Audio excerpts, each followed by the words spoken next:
Tak ještě dopředu, to je ten šedivoun. To je borovice. A ještě takhle doleva se koukneme. Dneska se tady pořádal seminář pro lesníky o asanaci kůrovce a takovým bombonkem byl monitoring kůrovce pomocí dronových technologií. Věc, kterou tady máme, tak je švýcarský stroj Wingtra. Je to takzvaný VTOL, to znamená Vertical Takeoff and Landing, to znamená ten stroj vzlítá a přistává takhle, jak ho vidíte.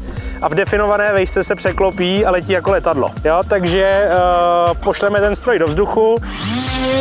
Určitě pojďte teda blíž se podívat na tu televizi. Ten stroj vydrží zhruba 3/4 hodiny až hodinu ve vzduchu. Během té doby je nějaký průměrný snímkování zhruba 60 hektarů. Výhodou teda tohohle stroje je to, že vám udělá ortofoto mapu.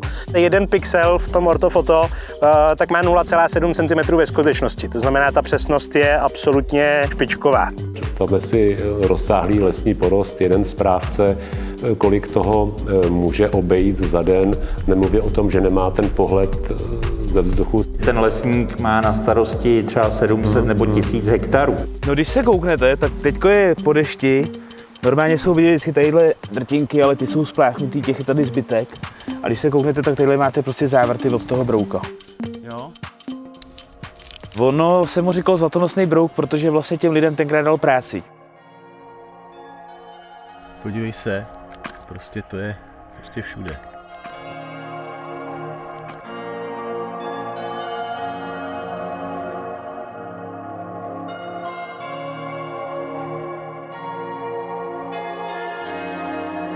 Řeknete, tuhle plochu chci ji nasnímat, řeknu optickou kamerou, multispektrální kamerou, chci takový a makový rozlišení, dron odstartuje, nasnímá a zase se vrátí zpátky.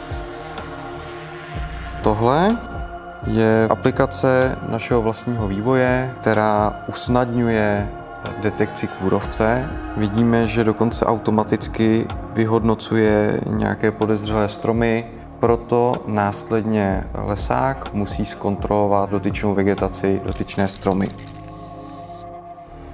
Tohle to asi brouk bude. To vypadá na smrk, že to jsou smrky. Ta inspekce nebo ta kontrola je mu usnadněná tím, že aplikace vygeneruje list podezřelých stromů. On si může jednoduše vybrat, který strom ho zrovna zajímá a navigace mu ukáže cestu a vzdálenost k nejbližšímu stromu, který by měl překontrolovat a nějakým způsobem propsat zpátky do aplikace.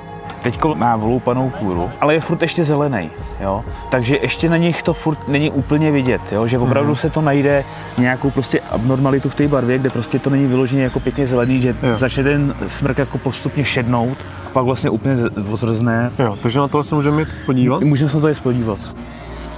Mou částí je vývoj určité umělé inteligence, dokáže detekovat samozřejmě i zasychající stromy nebo jiné anomálie. Pracujeme s kolegou na tom, aby jsme spojili aplikaci se samoučícím se algoritmem, který se bude každý rok vyvíjet a každý rok zlepšovat, vzhledem k tomu, že bude dostávat zpětné vazby interakce člověka, který řekne, ano, zde skutečně kůrovec je, anebo řekne, byl to planý poplach.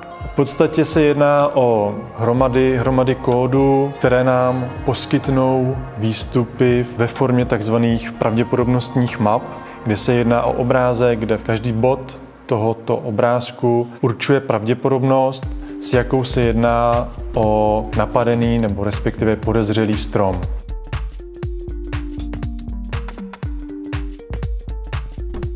Oni si mu sežerou líko, takže mu vlastně sežerou ty vodivý pletiva, kterým on táhne mízu nahoru a tím pádem ho zabijou. Ono potom, když máte třeba na začátku, já nevím, 1-3 stromy a necháte to, tak potom ke konci už máte kolečko, já nevím, 20 hektarů třeba, i větší. Snažíme se ty informace poskytovat dál lesnické veřejnosti. To je i vlastně záměr a výsledek této akce. Nabízíme alternativu, jak si zefektivnit práci, jak opravdu si zjednodušit život a včas eliminovat škůdce, který působí nemalé hospodářské škody na porostech nejen městských lesů. A pomocí těch dronů vlastně si dokážeme poměrně rychle aktualizovat informace o lese.